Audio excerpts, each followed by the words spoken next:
Welcome back, microbiologist. In this video, we're going to draw a growth curve for cells dividing by binary fission in a batch culture or a liquid culture.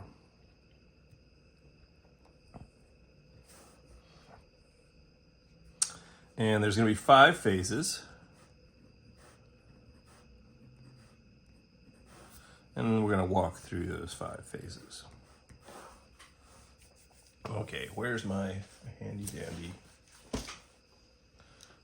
thingy do?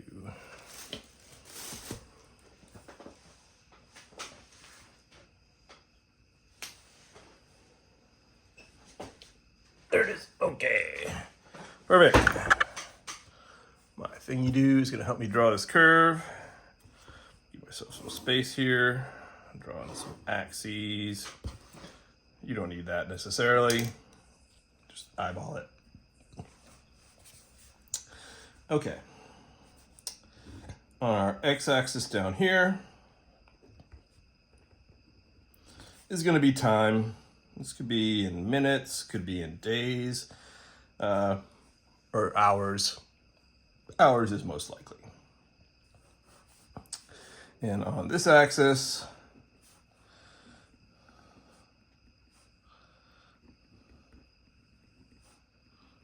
is the number of viable cells.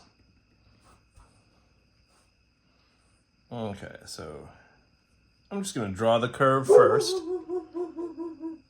Ilio, what you barking at? She doesn't know. She doesn't know.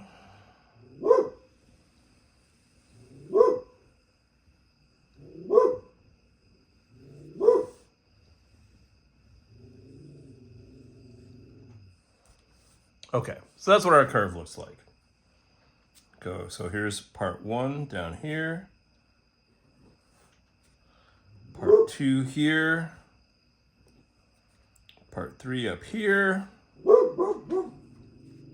4 here. And part 5 out here.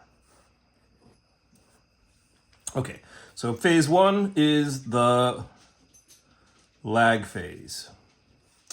And this happens right after we inoculate the culture. This may be a very brief period of time, or you might not even notice it at all if you're graphing the growth in this batch culture.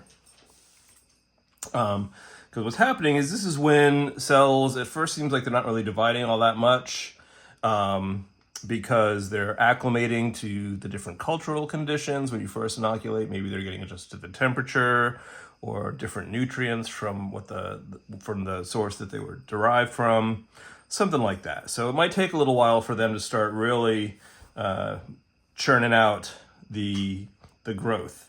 So this phase 2 here is the exponential phase.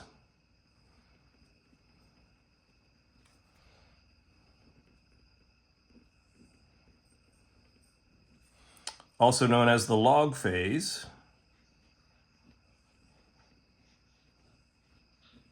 Because you've got logarithmic growth. This is when growth is occurring at its maximum.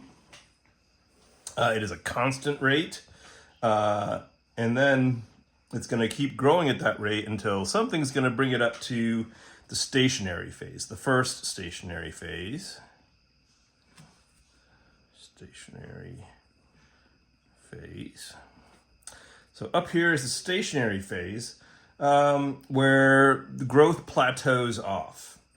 We may reach concentrations up to 1 billion cells per milliliter.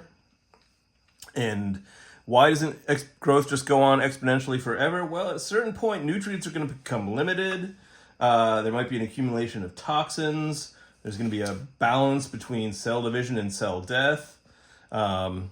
Or it might just be that the cells sense that they are at a density that is no longer sustainable, and they may just stop dividing because they can sense that they're at a point where the population will crash unless they don't divide anymore. Something we call quorum sensing.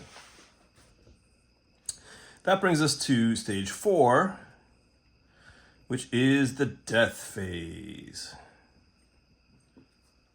Death phase, we see an exponential decrease in cell density. Question is, why does it decline like this?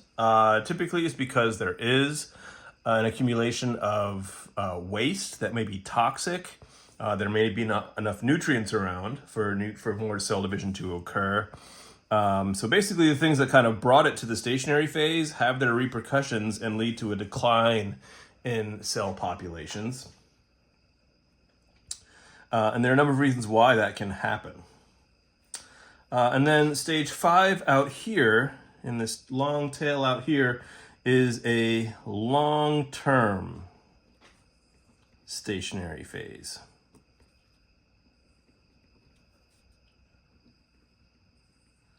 And we can see that it kind of stabilizes, but there's a little bit of curvation going on in there.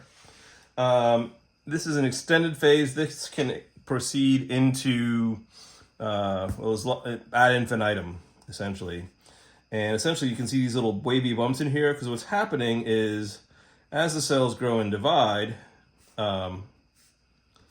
mutations are going to occur, and some of those mutations are going to make these organisms better adapted to utilizing what resources are present in the culture. Like maybe they adapt something that there's a mutation that makes them better able to process waste or to use materials more efficiently or become more tolerant of waste that accumulate.